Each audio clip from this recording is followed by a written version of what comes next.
Sox fans, welcome back to Hot Takes and Heaters. He's Danny Miller. I'm Nick Murawski. We are the MLB-centric version of all things Future Sox. Subscribe to the YouTube channel. Find us, Future Sox, that is, on Twitter X at Future Sox. Got so much great content. And really, let's be honest, that's what we're all looking forward to, is the future. The future, we don't know exactly when things will arrive. Ozzie Guillen had an interesting take recently and when they might be raising a division championship, but we are very future focused. However, here at Hot Takes and Heaters, we have the wonderful task of chopping up all things major league level. Chicago White Sox, their 31-101 record. So jump in the comments. Sox game was suspended after 4 pitches because of a crazy unforeseen storm. They'll pick that up as a doubleheader on Wednesday. So we're talking all things White Sox as much as we can stomach. Danny Miller, great to be with you once again, buddy. Yeah, it's a pleasure. First off, let me just start by apologizing that we weren't able to go last week. I had some last minute things come up, but we're here this week, and like you say, it's a pleasure to see your mustachioed face this evening on my computer screen. Yeah. Hopefully these storms don't play any havoc with our show tonight, because I was just informed that my yard is flooding like nobody's business, and so far the house is good. So good. Let's keep those fingers crossed, and tots and pears all in hand. Speaking of tots and pears, I was just telling you before the show, man. It's crazy happenings here the last couple of days.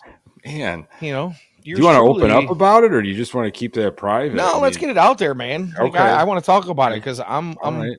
Tomorrow I am venturing to Sin City for a week, aka Las Vegas, Nevada, and as I'm preparing today, I get a phone call from the doc after doing some lab work yesterday. Got some blood work done, and so they call me back and they tell me, hey, you got some abnormal liver enzymes. Like, did you fast beforehand? And I was like, well, I did, but kind of ate like a pig the day before. Like, well, your blood sugar's a little up, your triglycerides are high, you get some, but your liver enzymes are a little out of whack. We want to give you an ultrasound. And I told him, I said, well, I'm flying to Vegas tomorrow. And she was like, well, doc doesn't want you to drink a whole lot, but you're going to Vegas for a week. Like, I don't expect you not to. So just take it easy. And I was like, oh, all right, I can do that. Wow. But then, I got another phone call saying that I had abnormal EKG results from the same doctor's office. And I went, wait a minute. I haven't had an EKG since March. So, they want me to see a cardiologist now. I said, but wait a minute, this came back in March? What are you talking about? I went under the knife to have my knee fixed in April. About a month before. A month after the EKG. So, yeah, crazy stuff going on, man. I feel fine. Danny, I'm still as active as ever, and everything feels good. Still as active as ever. I don't feel bad in any way, shape, or form. Good. So we'll see what happens. And you bet your ass, I'm gonna at least maybe not get too crazy, but I'm gonna have some cocktails while I'm in Vegas. So enjoy your time in Vegas. Thank you, sir. And I'm not trying to make light of this situation, but I think all of us as Sox fans should go see a cardiologist in the near future. I blame it on the Sox. That's what it is. I had this EKG in March. Yeah. And I saw the roster moves and the construction of the roster, and that was it, man. Threw everything on. Well, at that I have point, been perfectly normal up until that point. So I'm trying to figure out when was the timing of the 74 prediction, because you seemed to be in good shape at that point when you were thinking 74 wins. I would assume your EKG was in a good spot. So maybe that was your readings were after the 7 when things started to crystallize. Perhaps, I don't know. Yeah, it's that's a good call, man. I'm gonna have to dig a little bit deeper into that, but so we're gonna eat a little bit healthier around here, and make sure we keep our triglycerides and our electrolytes in check. And I've even gone out and decided to get myself a little vape to help me cut back Well, on the cigarettes. Howard's in the chat, and Howard said you better quit smoking, Danny. I mean, we might Yeah. have to rename the show. See, I had a feeling this was going to happen. I can sometimes, egg people on a little bit into certain habits that they have, and I think I tried to get you to smoke 3 cigarettes at a time one point, and that's just on me, and I apologize for that. I should have never It even is not gone on down you, that road. brother. Okay, This White Sox team is more than enough to get me going in that direction. all right. But Well, yeah, we're gonna do the vape thing for a little bit okay. and try to cut back as much as possible and even quit here shortly. But yeah, it's all in the works. It's all part of the plan. And again, I'm not super concerned. I think it Okay. might just be a blip on the radar here and pretty much all accounts. But we'll see Okay. as things go. All right. Well, keep us posted. It's hearing all that news can be very disconcerting, especially erratic levels, and then they're telling you that this is from an EKG from March and all that kind of stuff. So enjoy your time, just relax in Vegas, and think about us. Hopefully, with some cooler temps here in the Chicagoland area. I mean, the game got Yeah, you'll be suspended. cooler. I'm looking at 100 degrees plus all week. I was looking at the Well, weather. dry out there. Oh, Dry. it's a I dry mean, heat. I yeah. love when people say that. It's a I dry heat. mean, it's this stuff we're dealing with here in the Chicagoland area. I can't imagine if they were to go ahead and play tonight. I mean, it of course, evening, sunset, but it was still intense. The heat and humidity just thick here in the Chicago area. So, of course, the game didn't go on, but they're going to play this doubleheader. Crochet started the game. He threw 4 pitches. I mean, does Crochet, go ahead and pitch tomorrow on Wednesday? Yeah, I don't see why not. But then again, I'm not part of this White Sox coaching staff that seems to have a mind of its own and follows exactly 0 rules as far as the book is concerned. So, I don't know, man. When people say go by the book, I don't know if the White Sox got that book or any of the memorandums to it. So, Yeah, they don't quite. It doesn't seem, for a lot of different reasons, they do. As we record here on Tuesday night, August 27th, Chicago White Sox over 70 games under 500. The race to 100 loss that met them on August 25th, which is just astounding. I mean, over 100 years, right? The quickest to 100 losses, maybe the 1916 Phillies. Did I read that correct? I mean, it seems like every week there's a new record, Danny, that the Sox are achieving for all the wrong reasons. And this time it's, of course, the seasonal losses as we're screaming towards that 120. The worst team in record-wise White Sox history, 1970, when they had 106 losses. We're going to get there. We're going to get past that probably by week's end. They have now had back-to-back 100-loss seasons. Of course, last year losing 101 in 2023. This is the first time in franchise history, that rich franchise history, where they're going to be celebrating 125 years next season. They want you to commit to that. First time in franchise history, they've gone back-to-back seasons with 100 or more losses. So what a time to be alive, as I like to say, Danny. yeah. And I feel like you're leading me into one of our talking points here.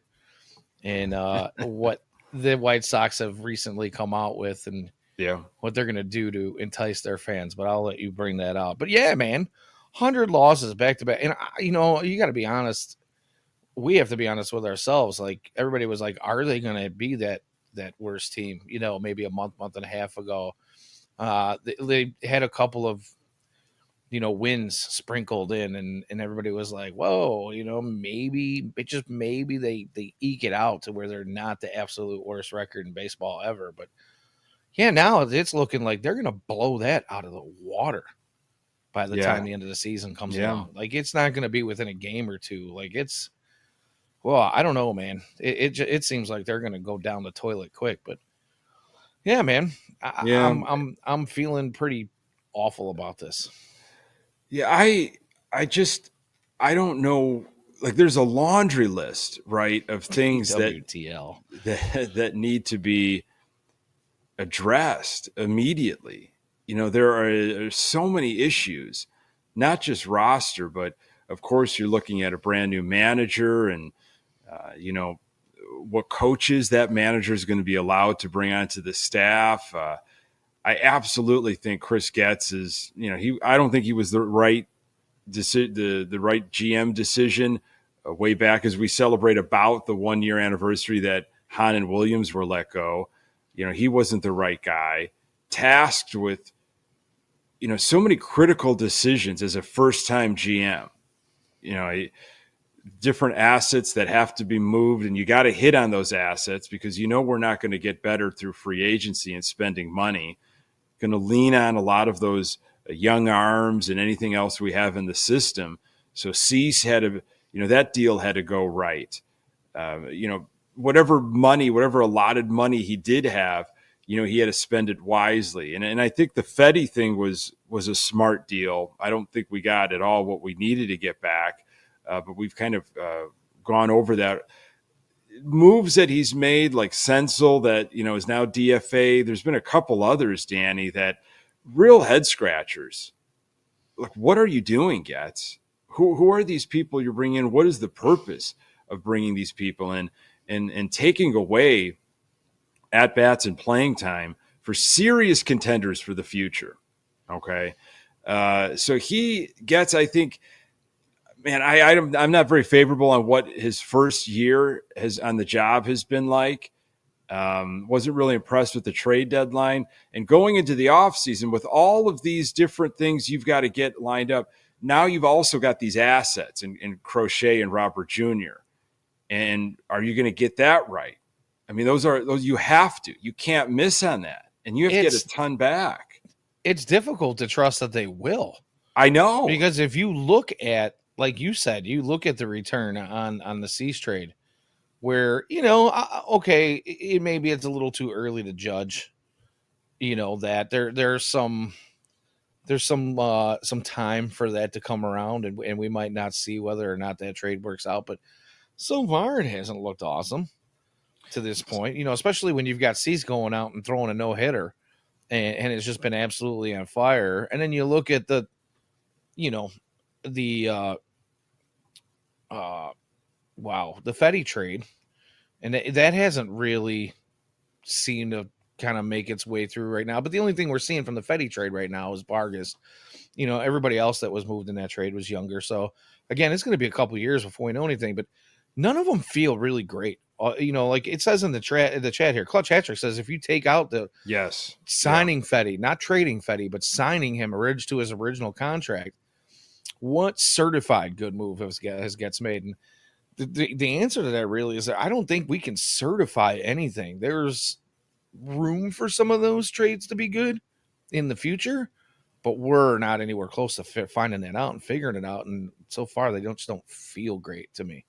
And that's really disappointing. We're putting a lot of trust in a guy who's never done this before, who was a student of the last regime, worked under the two guys that were fired just because he could supposedly turn this thing around quicker than anybody else. It just doesn't feel like a great move at all. Yeah, I can you credit Getz with bringing Bannister in and bringing Barfield in? I mean, now we're talking about executive moves and coaches, and I don't even know the real effect of those individuals right now, and I don't know when we might. But in terms of players, it's tough for me to pinpoint anything beyond Fetty, which was a good move. He was solid. Just I felt a little underwhelmed by the return. So that's a huge offseason coming up in a month's time. Yeah. We're winding down, and you just at this point, okay, you could be looking at developmental things this last month, which we can talk a little bit about. But my mind starts going to that checklist, and I think Trey had put it in the chat. All of those things that need to be done, and it just feels like it's on and on and on. And And then you say to yourself as a fan, wow, we feel like miles and miles away. Well, here's my thing. I hate to, and I've been known to do it. It's something that I need to work on, but I hate to have that knee jerk reaction, right? Like, I don't want to say that Drew Thorpe isn't going to be an absolute stud. I don't want to say that Miguel Vargas isn't going to work out. I don't want to say that any of these guys that we've picked up in any of these moves aren't going to work out, because everything right now, we're looking at a cup of coffee from all of these guys, right? It's just like you say, when there's there's miles to go before we know, and then it feels like there's other teams that are just miles ahead of what Chris Getz has done and what can do. And yeah, thank you, Nian. I am a bit of a knee jerker sometimes. Like I said, a lot of you guys don't hear in the show and in the chat, don't get the opportunity to see some of my real knee jerk reactions, because I bounce a lot of that off of Ian and Nick here and some of the other guys at FutureSox before I go ahead and go public with a lot of it. So. But yeah, man, I mean, I don't want to poo-poo on any of that. Like, these guys are all still young, right? And still have, what seems like some time to hit their peak. Danny, what about Lenine Sosa? He's cooled off. We've talked not a ton on Lenine Sosa, but I feel like an appropriate amount when he has gotten some playing time and he's, swung the bat more than serviceable with the bat. I don't think he's ever really been scorching. He's one of those guys that I would love for the White Sox to figure out a plan for Lenine Sosa, whether that's in a White Sox uniform or beyond. I feel like the Sox over the years, and they still kind of do it, right, is they hold on to guys.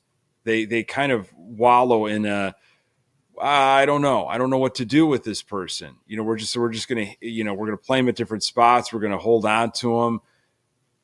I guess your assessment of Lenine Sosa, can you give a plan from your fan perspective of, you have a definite thing that you want the White Sox to do? Is he even worth, truly investing in? Is he somebody that you want to see, just for them to go all in and say, Lenine Sosa, you're in this position and this is what we want moving forward?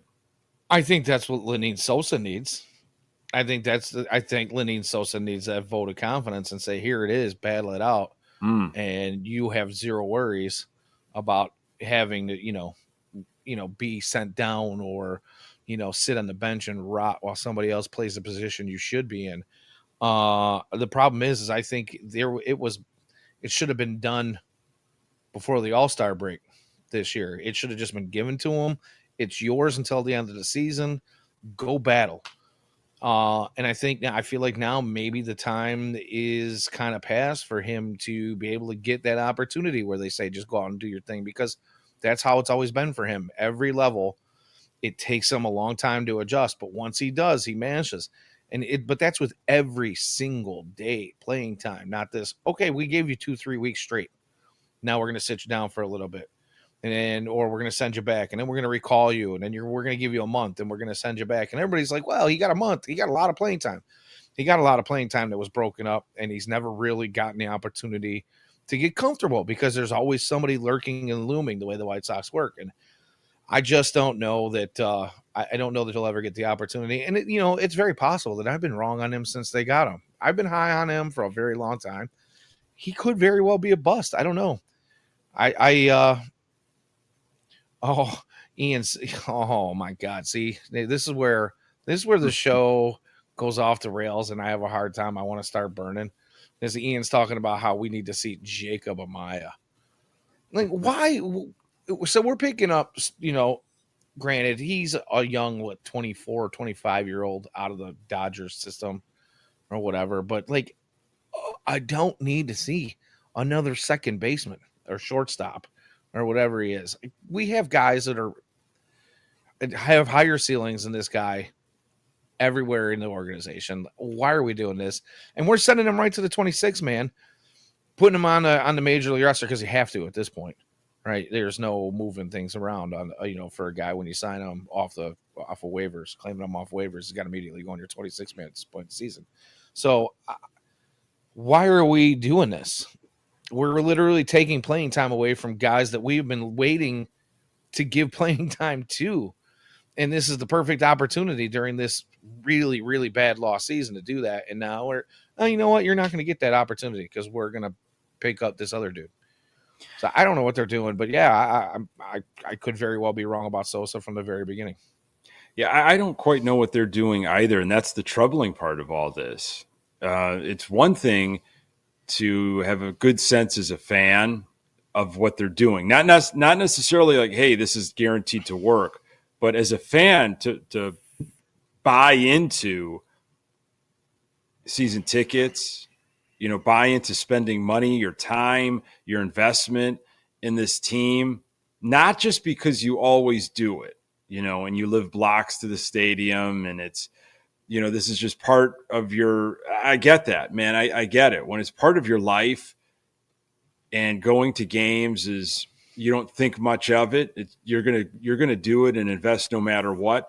That's definitely a pocket of fans, and you do what you want to do. I'm not judging anybody. If that's how you want to do it, that's great. If you want to see it live and that makes you happy, that's wonderful.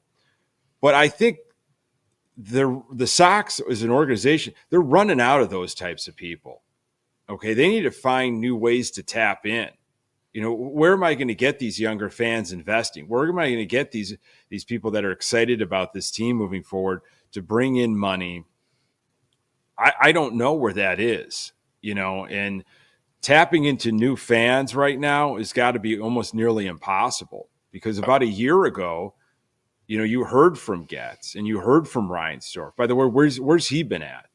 Where's he at right now? No same place there. He always is. He's hiding in the ivory tower. Yeah, avoiding the media. You heard a year ago that I think we can kind of flip things around, make a couple moves here and there, and it shouldn't be a long, extensive rebuild. And of course, the talk about the division, and then Getz walked all of that stuff back, and here we are, kind of really. I'm scratching my head, like I don't know about a lot of these guys. I mean, Andrew Vaughn, what's your value to the White Sox? Is that a guy that they're really going to continue to invest in beyond this season? And I'm not just talking contractually, but seriously, looking themselves in the mirror as an organization. Yeah, we have to have this guy. And there's so many of those, right? I mean, when this season is over and we say goodbye to not only Moncada and a handful of others, but the other just fringe guys, the rentals. This is going to be looking like such a skeletal of a team, Danny. Yeah, no, and when you bring up guys like Vaughn and any number of other guys that you're wondering what the future of these past supposed superstars were, supposed to be during the heart of the competitive window. Guys like Vaughn, he's going to have some competition come spring if they don't find a trade partner for him or just decide to cut bait with him. You look at what Elko's been doing, especially since he's gone to AAA. And he's a better defender than Vaughn, and he's taller and he's a bigger target. There's at the very least going to be some competition come spring for him. And if you're the White Sox, if you're Chris Getz, if you're whoever the new manager is, you have to take consideration in those kinds of things. You can't just continue to roll out Sheets and Vaughn every year, especially when any fan with half a brain is going, what are these guys doing right now? You know what I mean? Mm-hmm. We're moving into spring and they're still talking about them. The last thing I want to hear is the typical spring rhetoric of, Sheets lost 10 pounds of fat, but he gained 20 pounds of muscle, and he's been in the best shape he's ever been in his life.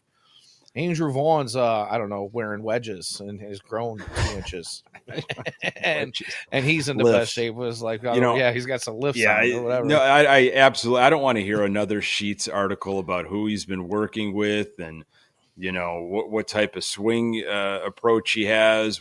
I'm done. I am absolutely done hearing anything about Gavin Sheets. But honestly, there's so many of those types of guys that it's just I'm tired of the talk. I'm tired of it. We discuss it every offseason. It's like stop with the talk. But in a era where it's so muddied and clouded and I don't know where this White Sox team is going. You almost feel defeated as a fan and just think, who cares? Just stick around, I guess. It's not like they're doing anything anyway. At least I'm familiar with who you are and how horrible you can be. I don't have to get, used to a new face. But before I go any further, Clutch brought something up in the chat, and I did see it on social media on Twitter X about there was a photo. I think it was a couple fans. I think this was real and legit. I don't know, but at least this was the testimony. A couple of fans had shirts on that said, I think it was, I don't like our team. Was that it? That statement from Chris Gatz, and it had like the picture of the exploding scoreboard. I don't like our team. I think that's what I saw. And it was a couple of fans. And according to their post, they were told by security to cover up the shirt because, I don't know, whoever's watching the game is not going to be happy with it. So they had to button up their jersey that they had on over the shirt. If that's real, what another just chapter in the thin-skinned book of the Chicago White Sox security, and everybody works in that damn organization. Well, I mean, there's always that disclaimer in just about any business you go into where we can refuse the right to, give our business to basically whoever we want to, right? And I'm pretty sure that is in your ticket contract when you buy a ticket. They can refuse the right to allow entry to anyone or whatever, for whatever. But we're also talking about it's a t-shirt. There's no cussing on it. There's nothing derogatory on it. That's just like you say, thin-skinned. We don't want to hear or see it. That almost feels like a violation of constitutional rights. Your free speech. When I'm not inciting a riot. I am not using any kind of profanity. I'm not doing anything that should even bother a child at this point. You know what I mean? Like it just says, I don't like this. I don't like our team. And it's got an exploding scoreboard on it. That's pretty childish. Yeah. And it says a lot about what the organization feels. They obviously, it either says they don't feel the same way about what direction this team is going in, or, they're just too embarrassed to even deal with it. And who knows, they might just say, you know what, we're not going to do anything with it because nobody shows up. We're not going to do anything to change until you do. Yeah. It's except for maybe give somebody, we'll give a handful of fans 10% off their tickets next year. Oh, give me a break. I'll get to that in just a moment. We might have covered a little bit of it last time, but thank you, Peyton. Appreciate it, and appreciate anytime that we can reference the legend, the White Sox legend, Jim Thome. I take a chance at it because he did give Gavin Sheets some hitting lessons, and he did go one-on-one with Sheets in the offseason, especially in Arizona. And now the legend, Jim Thome, is all in on Grady Sizemore and talking up Grady Sizemore. And there was a Scott Merkin blurb this past week. And Jim Thome was singing the praises of Grady Sizemore and what kind of leader he was. And, essentially that the Sox almost would be, he didn't say this, but I'm paraphrasing in a way, almost fools, to not remove the interim label, and just hand this managerial job to Grady Sizemore. Chicago Crane's Business article in there about how this could be Grady's time, if he shows some life and gets this team to really I guess look like a completely different team the last month, which I find it hard to believe. I think Sizemore might be 3-12 as interim manager, and things have really gone downhill after that electric double-digit run win over the Yankees. It feels like forever ago. So you had players wearing Grady Sizemore shirts. That's cute. They want to back this guy that maybe they feel connected to. But come on, man. We got to do better than Grady Sizemore. Yeah. Here's the thing. Greedy. I'll say this. I have to respect a guy who had to reach out to a friend just to get back into the game of baseball. He takes a, $15 an hour minimum wage intern job just to make his way back in, because there was no other way to get him in to an organization. And then, fast forward to the beginning of this season, and the White Sox hire him on as a coach and undesignated coach. It was just like his title was just coach. Didn't say what kind of coach or where he was at. And, and then again, fast forward to August here, and he's all of a sudden interim manager of the White Sox. Now, Jim Thome can sing his praises all he wants, and the players seem to love him more than any other coach that we've had in the last couple of years, and that's all fine and dandy. I think, we can respect Grady Sizemore for who he is and what he does, and the feel of this team right now is definitely better than it was under Pedro, whether or not they're winning. But to go out and say anything other than, okay, we'll interview him next year for the job. We'll do our due diligence. We'll do the right thing and just give him an interview. But like say he's a shoe-in, and really fight for him to be the job, the manager, to get the job of manager next season after this. I think that's going out on a ledge, man. I mean, you're really pushing especially when we know now there's going to be a couple of, at least a few managers with some winning experience in their background. So yeah, I don't know. I'll give it to Grady though. I mean, he comes out and he says all the right things. He's a great media guy. He's good in front of the camera after these losses. He says all the right things about his players. He has that same look, whether it's a win or a loss. So you can never tell what he's feeling. Yeah. But I respect the guy for doing what he's doing, but do I think he's the next manager? No. Sox, he's playing with house money. The Sox are going nowhere. He looks now he's getting good graces with Jerry, right? Because he's taken the fall in a way. They're going through this. He'll be the man. He'll be the man in charge when they do break the record in terms of losses. He gets to throw this on his resume if it means anything, honestly.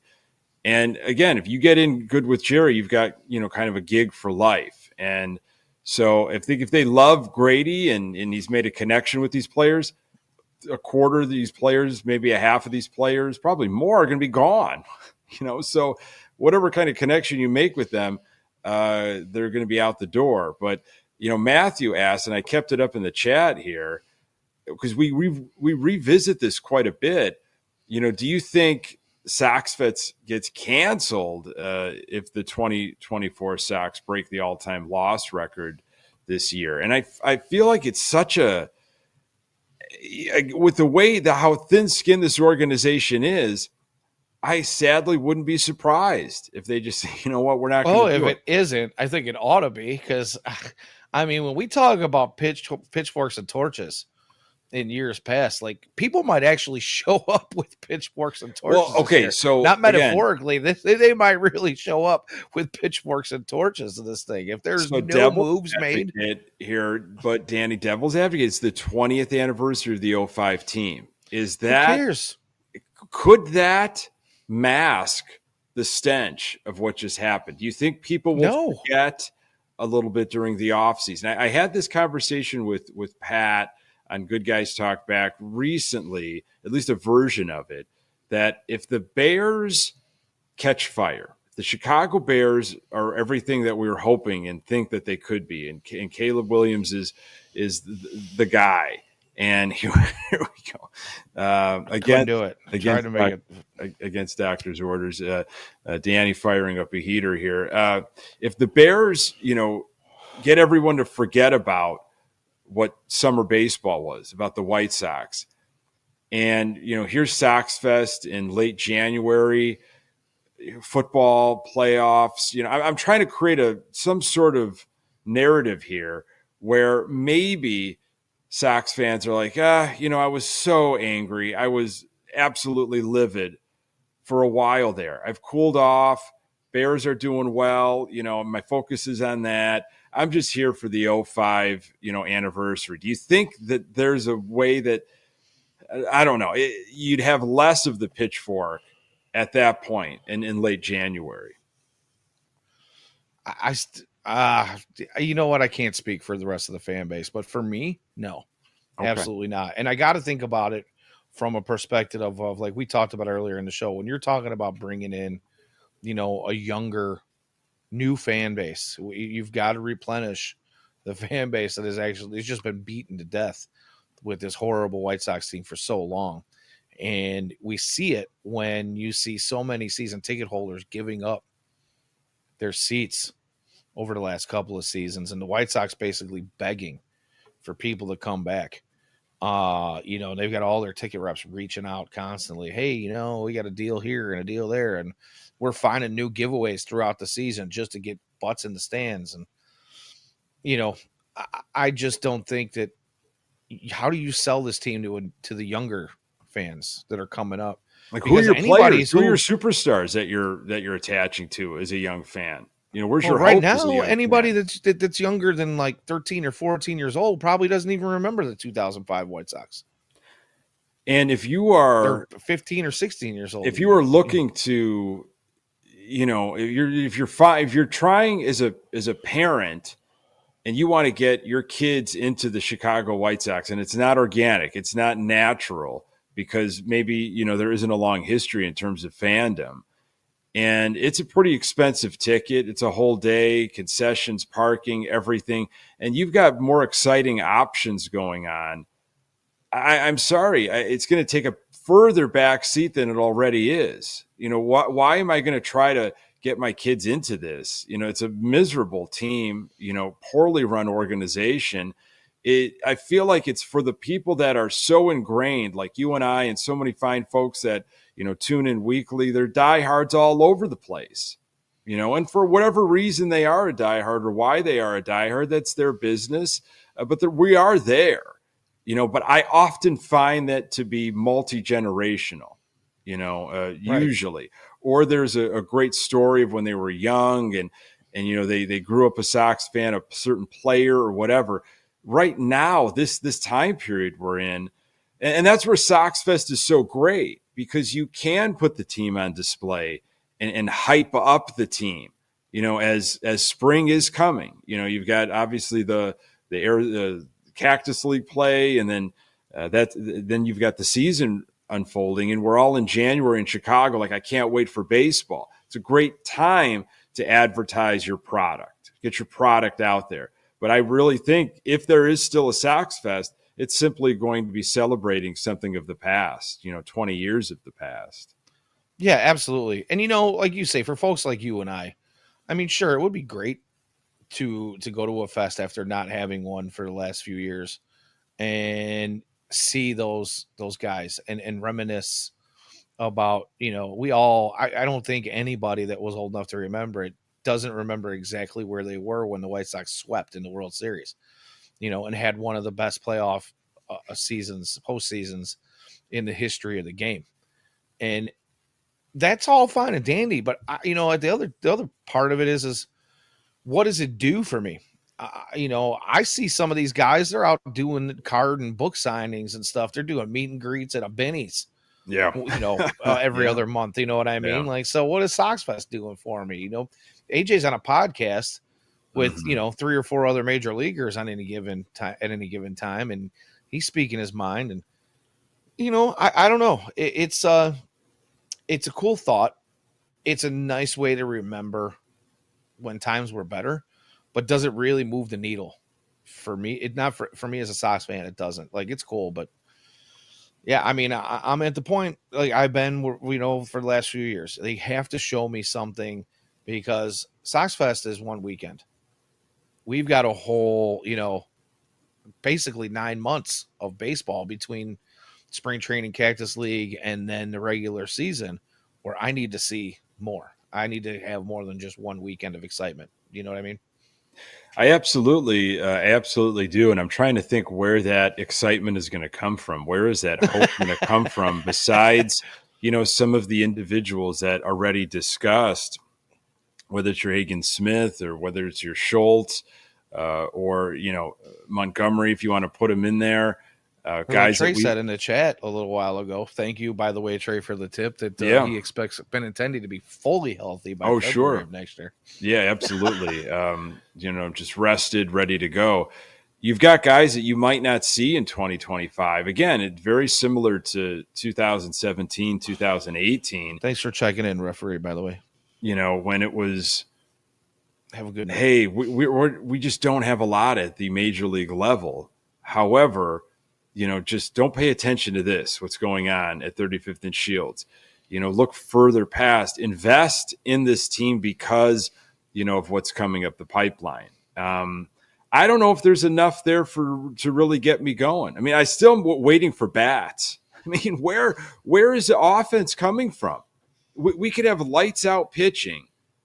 We are scoring 0 runs. We have 0 offense right now. How are the bats? How is the offense coming? Do you have any idea, Danny? No, I mean, there's whispers that the White Sox might go and get a full-time hitting coordinator, as they've done, with the pitching coordinator the last year here. That's fine and dandy, but I hope they got to put somebody in that role that knows what they're doing. And as Sox fans, our patience is thin, so you want to see results pretty quickly. The only other way to really do it is to go on. I mean, we've talked about this so many times in the past, and I hate to run over the same ground over and over again, but they're resetting the payroll as we speak. And if Garrett Crochet and Luis Robert go in the offseason and they send Yohan Moncada off with a $5 million buyout, which I don't see any reason why they won't, we're looking at a extremely minimal payroll. And the only way to really get any proven talent is to go out and buy it. There are guys in the minor leagues that we all hope are going to do something. Most of them are a year or two away. We see Colson Montgomery. Everybody's down on Colson Montgomery right now. And I'm just going to say, again, I'm going to ask for everybody to be patient because he did move up rather quickly through the system. And he's still young. Give him time. If he doesn't pan out, he doesn't pan out. But I think it's still way too early. We're looking at, like you said, George Wolcott. Thank you, Howard, for bringing that up. He's their number 6 prospect. But yeah, I don't know if he's 2 or 3 years away. But maybe 2. It's just his thing is he's got to get that K rate down. I'd like to see him take some better pitches and drive the ball, as he can. But that's a whole nother story. But yeah, there's really not a whole lot of big offense in the minor league system. The only way to go out and get bats is to pay for them. Can you try to put together, make a crazy prediction? I'm putting you on the spot, and we might have to talk it out, and maybe we can get some help from folks in the chat. Can you put together a starting lineup, an opening day lineup right now? What it might look like? What they have? I'm trying or to. Are we talking about adding in possible free agents during the I offseason? wouldn't even think free agents. What they kind of have right now. Could we put together? Could we field all positions with what they have right now? Well, they can. I don't know that they'd be any better than they are right now. Is Dominic Fletcher is Fletcher going to stay in right field for 2025? So Dominic Fletcher, I mean, obviously we've seen what he can do defensively, and it's nice to have, whether he's a little bit smaller height wise than some of the other guys you see in the outfield. He can move. He can get to some balls and gaps and cut some balls down. He's got a great arm. He hits cutoff men like we have been dying for our right field. That's big. Yeah, that years. is important. Yeah. He catches what he's supposed to catch. But I would love to see his bat come alive. I mean, 1 home run, this season, and his OPS is garbage, but I mean, yeah. I mean, if he can I'm not find a saying little the bit of a team's going to stick, be. I'm not saying that anything's going to improve. I'm just like, do we have the guys right now? If nothing changed, can we put a team out right now in 2025 and kind of pencil it in? yeah, pretty much the same team you got out there right now, minus Luis Robert Jr. and maybe you see Caro behind the dish. Okay. Maybe we get lucky and we see Elko. So who's at third base then? Like who's at the hot corner? Oh, somebody's going to be there. It's going to be Ramos, it's going to be Sosa. Ramos or Vargas or Sosa. Okay. Okay. So one Unless of they those sign three. somebody, which I doubt that's going to happen because I'm sure they feel like they have a third baseman somewhere in the system. Okay. So we got a couple options there, which again, I would like them to pick a lane eventually. You know, who is going to be given a majority of the reps at third base? You know, stop this revolving door thing. Just give it to somebody, especially next year. What about shortstop? Are we seeing Colson Montgomery anytime soon? I personally wouldn't. I would. You have to give him at least a couple months in AAA next year to see if he can, Okay. if he can kind of shake off what's happened to him this year. And he's shown some signs in the second half this season. He's still not looking great, but he's been better in the second half. And, he's got some things to work on. He's got a little bit of a hole in his swing, but that hole was not present before. Like people are acting like this hole in the swing is something that's always been there. And it's just the pitching catching up to him. That's not quite the case. His eye hasn't been as good as it normally was in the past. And, again, I don't think that has anything to do with pitching being that much better. I think it's a Colson Montgomery thing. So I'd like to see him get a little bit more time to work through his struggles.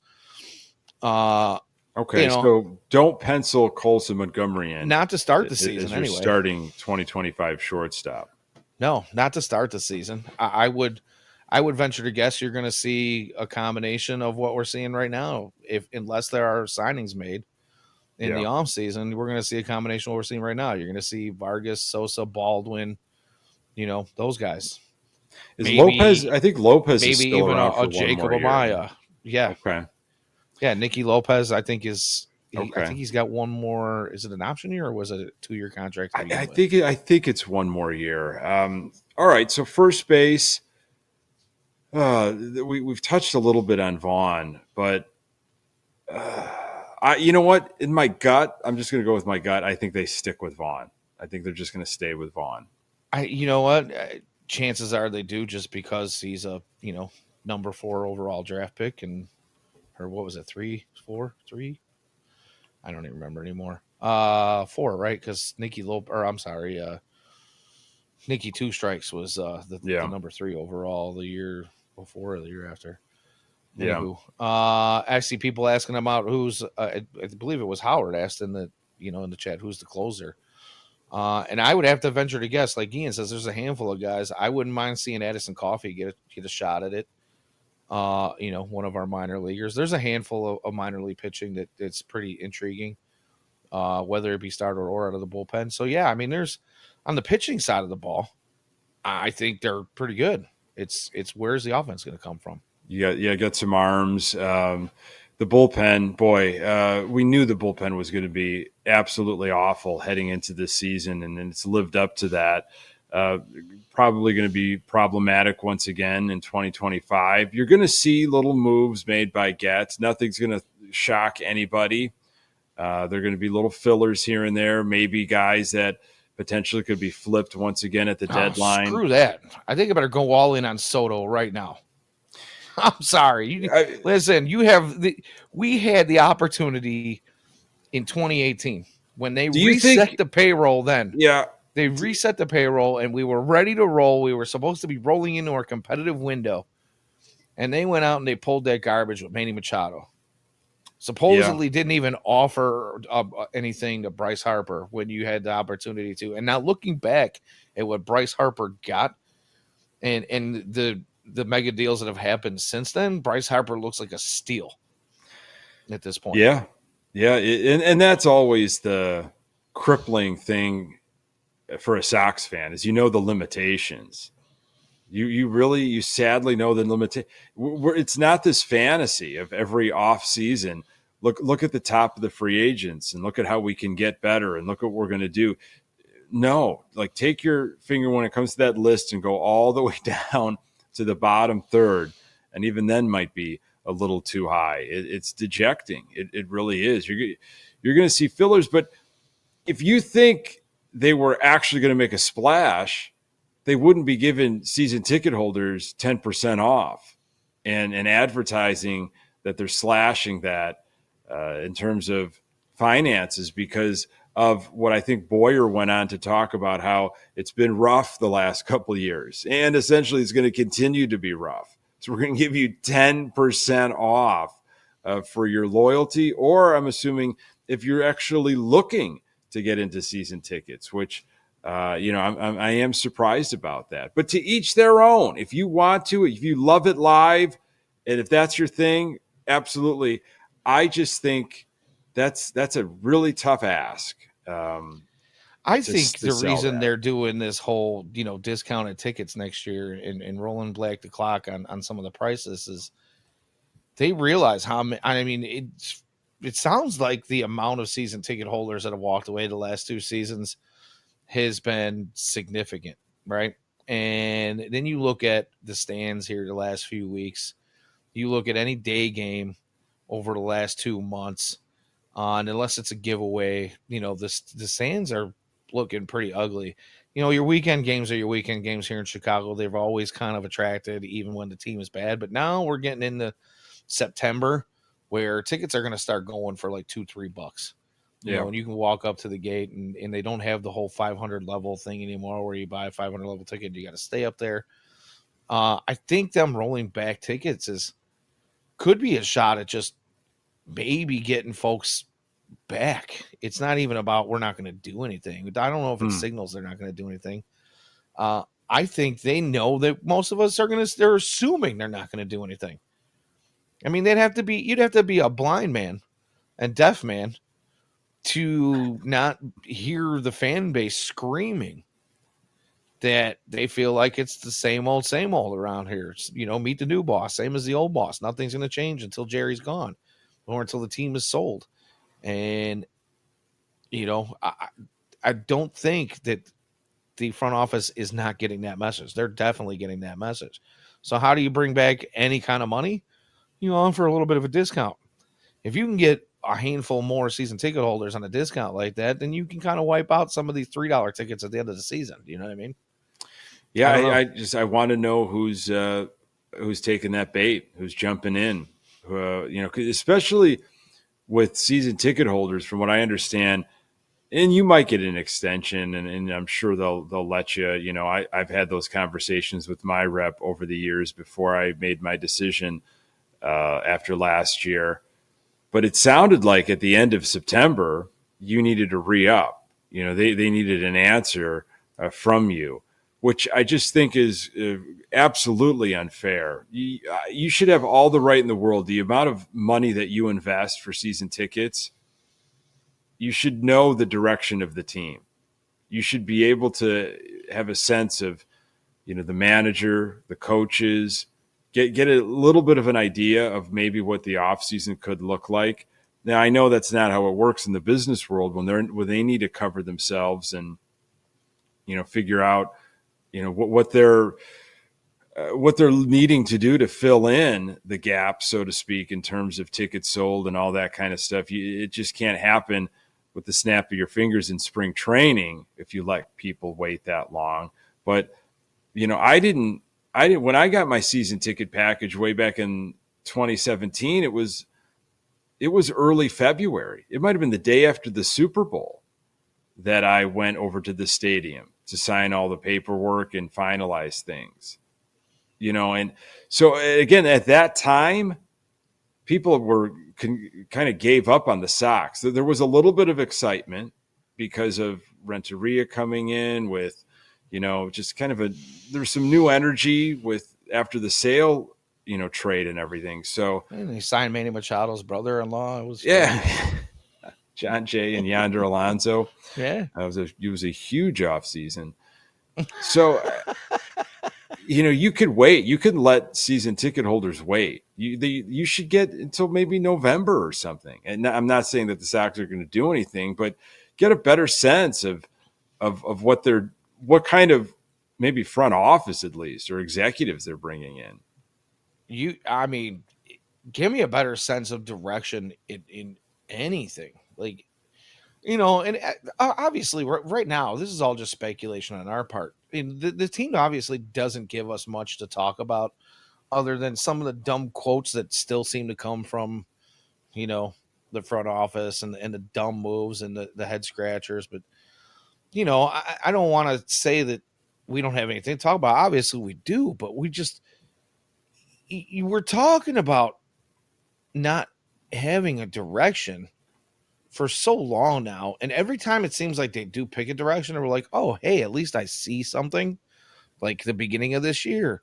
Well, you know what? We don't have any hitting, but they picked a direction and they went with defense. And then it only took you till like mid-April to realize, yeah, that was a lie. Mm-hmm. Like, where's Maury? Where's Maury when you need him and his lie detector tests?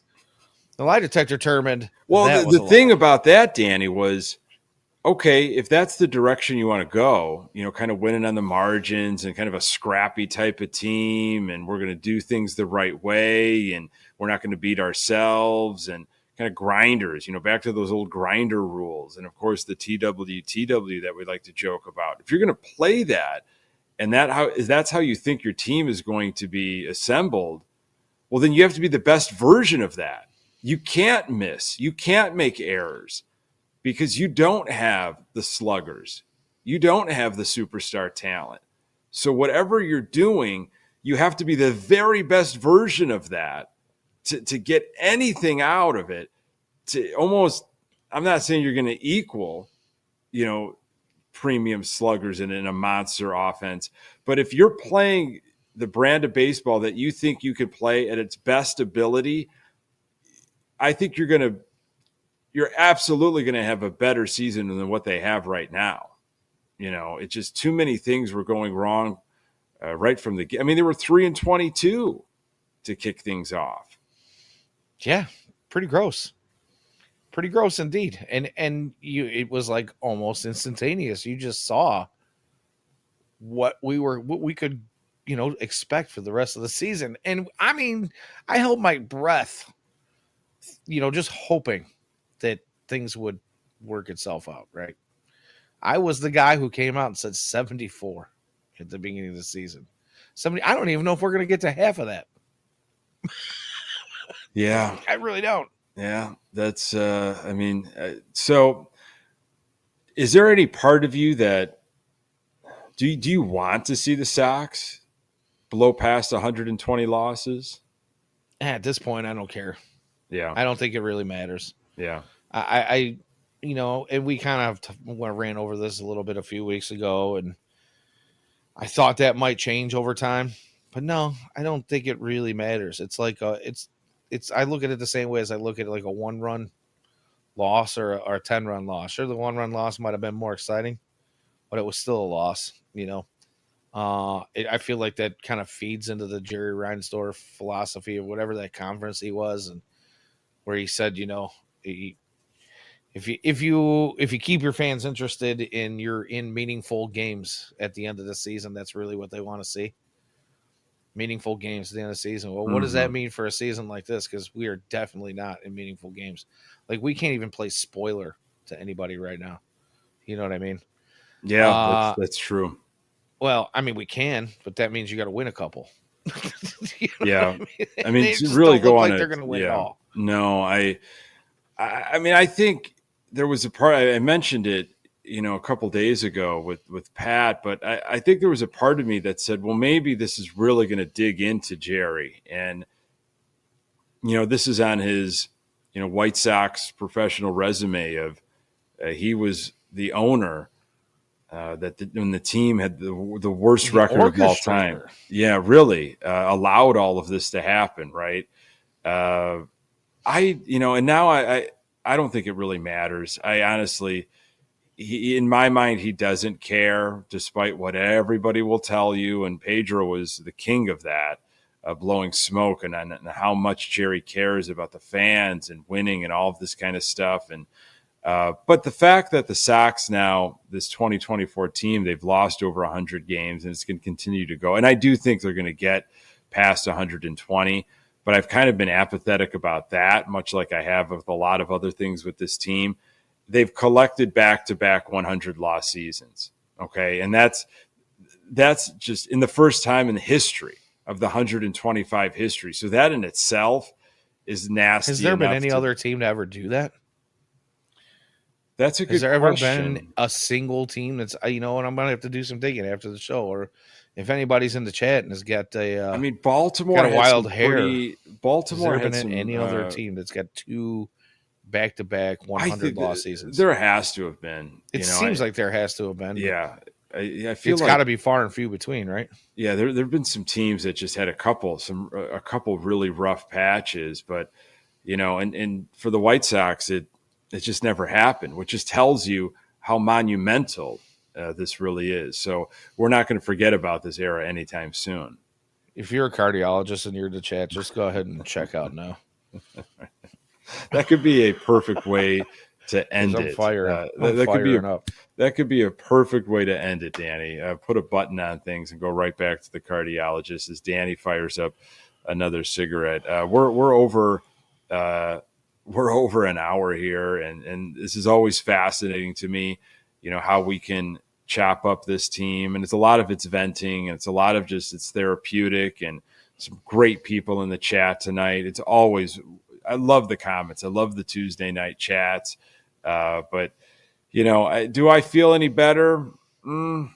It's good to vent. It's good to get some things off your chest. It hasn't really changed much. It's just frustrating. I guess the vagueness of what's going on with this organization. Yeah, agreed. 100% agreed. Again, it just goes back to what we were just talking about. I'd like to hear of a direction that actually sounds like a good direction. Yeah. One that sounds like, hey, we're actually going to try to maybe, win sometime in, I don't know, maybe my lifetime. Like, give me that. Right. I don't know.